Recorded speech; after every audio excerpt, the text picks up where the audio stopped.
आप सभी को मेरा नमस्कार। मैं अंकेश धाकड़ एग्रीकल्चर मास्टरमाइंड यूट्यूब चैनल में आप सभी का स्वागत है। तो फाइनली आपका बहुत दिनों से जो इंतजार था पीएडी के रिजल्ट के लिए वो आपका आ चुका है और सभी बच्चे अपना रिजल्ट चेक कर सकते हैं, है ना। और रिजल्ट चेक करने की जो प्रोसेस है वो मैं आपको बता देता हूँ। और इसमें आपको सबसे पहले आपको गूगल पे आपको जाना होगा और गूगल पे जो ईएसबी की जो वेबसाइट है उस वेबसाइट पे आप जाओगे, है ना। ऐसे मैं बता देता हूँ।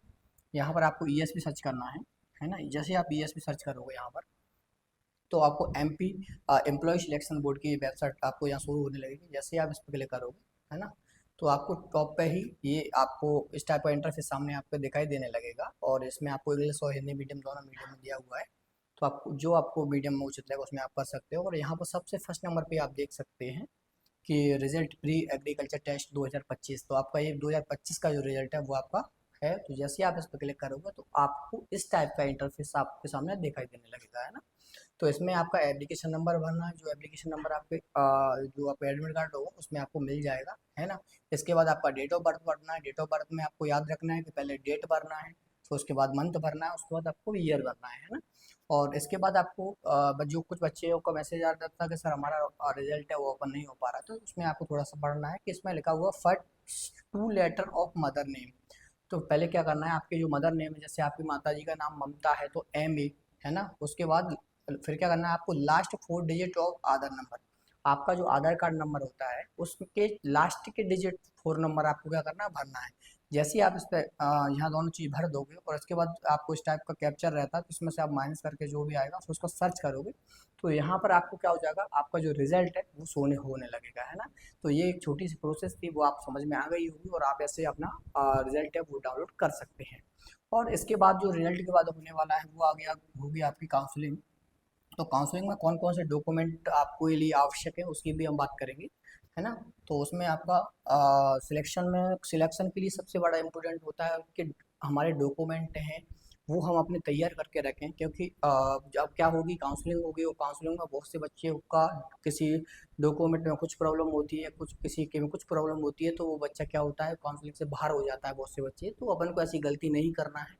और जो मैं डॉक्यूमेंट आपको बताऊंगा वो डॉक्यूमेंट आपके लगने वाले हैं, है ना।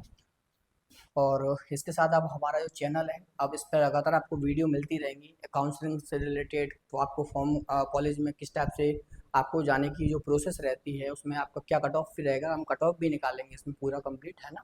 तो इसमें जो डॉक्यूमेंट लगने वाले हैं वो आप देख सकते हैं, इसमें मैंने आपको मेंशन किया हुआ है, ठीक है।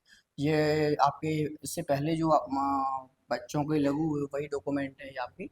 और इसमें आप देख सकते हैं सबसे पहला है पीएटी की अंक सूची। पीएटी की अंक सूची कौन सी क्या होती है, जो आपका रिजल्ट है, क्या आपका जो आपका रिजल्ट है ना, वही रिजल्ट आपका आपको यहाँ पर अब पीएटी की वही अंक सूची होती है, ठीक है।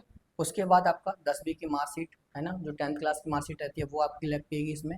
और इसी के बाद आपको जो 12th क्लास की आपकी अंक सूची रहेगी, इसके बाद आपका टीसी प्रमाण पत्र, है ना, ट्रांसफर सर्टिफिकेट आपको यहाँ पर आपको देना पड़ेगा। ये आपका कैसा लगता है, ओरिजिनल लगता है, ठीक है, ओरिजिनल लगेगा ये आपका, है ना। तो ये आपको कैसा लगेगा, आपका ओरिजिनल लगेगा। इसी के साथ आपका माइग्रेशन, ये दो आपके डॉक्यूमेंट है वो आपके ओरिजिनल लगते हैं। इसलिए अपना माइग्रेशन जो बच्चों ने 12th पास किया हुआ है उन बहुत से बच्चों के पास नहीं आता है तो वे अपना मंगा लें, क्योंकि ये बहुत ही ज़्यादा इंपॉर्टेंट है। अगर आपके पास ये नहीं होते हैं तो आपका एडमिशन नहीं होगा।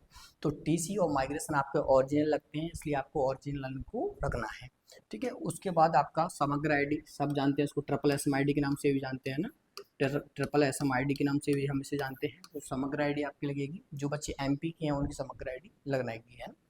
और उसके बाद है आपका आधार कार्ड, है ना। तो आधार कार्ड सभी के पास होते ही है, तो आधार कार्ड आपका मैसेज ध्यान रखना है। और मैं एक बात और बता दूं, जिन बच्चों ने मतलब अपडेट कराया हुआ आधार कार्ड है तो वही अपडेट कराया हुआ आधार कार्ड अपना ले, है ना। बहुत से बच्चों ने डेट में कुछ अंदर कराया होता है, कुछ का नेम गलत होता है, तो वो सभी अपना पहले से चेक कर लें, है ना, जो आपके फॉर्म में है वही नेम आपका है कि नहीं। उसके बाद आपका पासपोर्ट साइज फोटो, 4 से 5 फोटो आपके रहते हैं, तो 4 से 5 आपको फोटो आपको लगाना है ना। तो आपके पासपोर्ट साइज फोटो 4 से 5 होना चाहिए आपके पास। इसके बाद है अपना मेडिकल सर्टिफिकेट, है ना। मेडिकल सर्टिफिकेट आपको अगर अगर जहाँ भी आपका मेडिकल के लिए जहाँ आपको डॉक्टर अवेलेबल हो वहाँ एमबीबीएस जो डॉक्टर होते हैं वो आप उन्हों से आप क्या कर सकते हो, इसको बनवा सकते हो।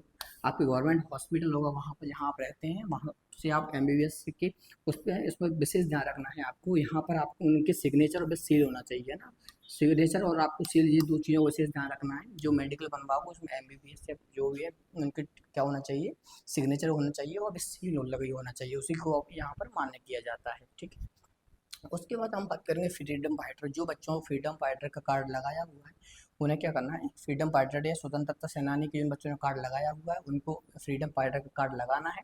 और जिन बच्चों ने फ्रीडम फाइटर पर टिक नहीं किया हुआ है, फॉर्म भरते समय आपको टिक करना होता है, तो अगर आपने टिक नहीं किया है तो उसको नहीं आपको देना है। ठीक है, और ऐसे ही जो बच्चे अदर जनरल कैटेगरी के हैं, और जो बच्चे जिन्हें अदर जनरल बोले तो हम जनरल कैटेगरी के हैं, कौन सी कैटेगरी के हैं, जनरल कैटेगरी के हैं, उनको ईडब्ल्यूएस कार्ड लगाना है। और ये कार्ड ईडब्ल्यूएस का उन्हीं बच्चों का लगेगा जिन बच्चों ने फॉर्म भरते समय ईडब्ल्यूएस पे टिक किया होगा। तो और जिन बच्चों ने फॉर्म भरते समय अगर ईडब्ल्यूएस पे टिक नहीं किया है और उनके पास ईडब्ल्यूएस है तो उनका ईडब्ल्यूएस नहीं लगेगा।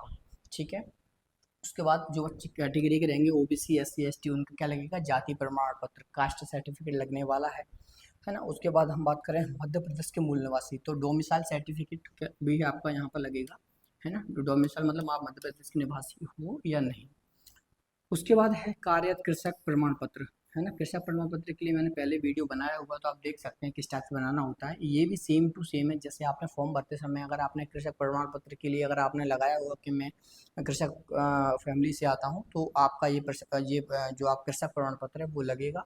अन्यथा अगर आपने टिक नहीं किया अपने पीएटी का फॉर्म भरते समय तो आपका जो प्रमाण पत्र है वो नहीं लगेगा।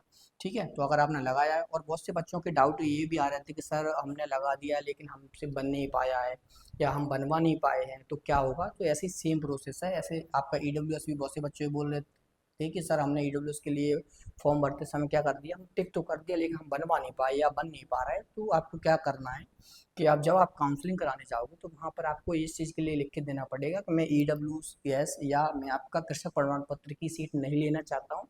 तो आपका क्या होगा, जो ईडब्ल्यूएस का वो हट जाएगा, उसके लिए आपको परेशान नहीं होना है। ठीक है, और उसके बाद जो बच्चों का 12th के बाद गैप हो गया है, जिन्होंने बच्चों ने क्या किया है कि 12th क्लास कर ली, 12th क्लास करने के बाद एक साल उन्होंने ड्रॉप दिया है, मतलब एक साल का गैप हो गया उनके 12वीं के बाद, तो उन बच्चों को क्या लगाना पड़ेगा, गैप सर्टिफिकेट बनवाना पड़ेगा। और ये गैप सर्टिफिकेट जहाँ भी आपका कोड होगा वहाँ से आसानी से बन जाता है। ठीक है, और उसके बाद क्या होगा, जैसे आप अभी ये डॉक्यूमेंट होगा, इसके बाद लास्ट में है आपका ऑनलाइन आवेदन का प्रिंट आउट। जैसे क्या होता है, जैसे आपकी क्या हुई, काउंसलिंग होगी, उसके बाद क्या होगा कि ऑनलाइन आपको वो करना होता है क्या, चॉइस फिलिंग। तो चॉइस फिलिंग की भी जब आपका चॉइस फिलिंग आप कर लोगे तो वो वहाँ पर भी आपको एक मिल जाती है, एक प्रिंट आउट मिल जाता है ना। जैसे पाँच से आपने 500 या 700 रुपये जो भी रहेंगे, उससे क्या होता है कि एक आपको स्लिप मिलती है जब आप चॉइस फिलिंग करोगे। ये ऑनलाइन वाला काम है ना, ये वाला काम किसका है, ऑनलाइन वाला है। उसके लिए आपको भी परेशान नहीं होना है। तो ये आपका मैंने आपको पूरे डॉक्यूमेंट बता दिए हैं, और इसी में थोड़ा सा एक ध्यान देने योग्य बात ये है कि जो आपकी आय है, मतलब जो आपका इनकम सर्टिफिकेट है ना, जो आपकी कास्ट सर्टिफिकेट है, तो और ये आपका जो आपका मूल निवासी है डोमिसाइल सर्टिफिकेट है, इनमें थोड़ा सा वैसे ध्यान ये रखना है कि ये ज़्यादा पुरानी ना हो। 1-2 साल इनकी जो वैलिडिटी रहती है, 2-3 साल जो भी है, तो उसका जो बच्चों का 2-3 साल से अगर ज़्यादा पुराने हैं ये आपका जाति और आय, तो उन सॉरी आय प्रमाण पत्र, तो वो आपको क्या करना है, अपग्रेड करा लेना, या आपके पास अभी समय है। ठीक है, और इसके अलावा अगर कोई भी आपकी क्वेरी रहती है तो आप हमें कमेंट सेक्शन में पूछ सकते हो, है ना। और इसके बाद आपके लिए हमने और भी चीज़ें हैं, जैसे कि हमारा व्हाट्सअप है, व्हाट्सअप ग्रुप आपको हमारी जो डिस्क्रिप्शन है उस पर मिल जाएगा, है ना। और टेलीग्राम है, टेलीग्राम भी हमारा एग्रीकल्चर मास्टरमाइंड के नाम से ही है, तो वो आपको मिल जाएगा। इंस्टाग्राम भी हमारा है। जो बच्चे पर्सनल क्वेश्चन करना चाहते हैं या पर्सनल सवाल पूछना चाहते हैं तो वो हमारा इंस्टाग्राम चैनल है एग्रीकल्चर मास्टरमाइंड के नाम से, तो आप हमसे जुड़ सकते हैं और हमसे पूछ सकते हैं। और इसी के साथ अपने दोस्तों को इस वीडियो को शेयर कर दीजिए, है ना। ये ऐसे ही इन्फॉर्मेटिव वीडियो मैं आपके लिए लाता रहूँगा, है ना। और इसी के साथ धन्यवाद।